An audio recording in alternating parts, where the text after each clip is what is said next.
Ito ang ulam namin ngayong umaga. Ay, hindi pala. Lunch pala. Ayan. Ano yan? Paksiw na tilapia. At, ang nagpapasarap dyan, sigurado ang takway. Takway ba tawag niyan? Yan. Basta, masarap yan pag naluto na. Yan.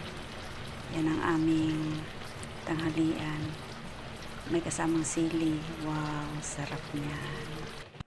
Ito na. Uhusgahan na natin ang ating niluto. Ayan, kita nyo.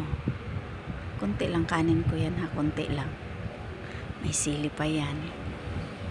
Sama, titikman na natin at uhusgahan kung gaano sarap. Wow. In fairness, sobrang sarap. Masarap pala siya, no? Yung ano ba yun? Takway na yan?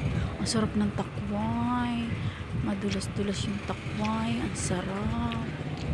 Oo, ngayon lang ako nakakain ulit ng ganito pagkain. Masarap. Paksiw na may takway. Subukan nyo. Napakasarap pala. Ayan. Ayan.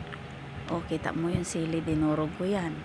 Para lang magkaroon ng anghang-anghang. Wow. Kamay talaga. Masarap magkamay kapag ganyan ang ulam. Oo. Yan ang masarap na ulam kaysa sa mga karne.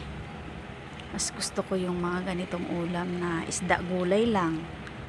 Yan. Subukan nyo rin minsan magluto ng ganyan. Masarap pala. Ipa-ibabaw mo yung takway na yan. Takway? Takway talaga yan.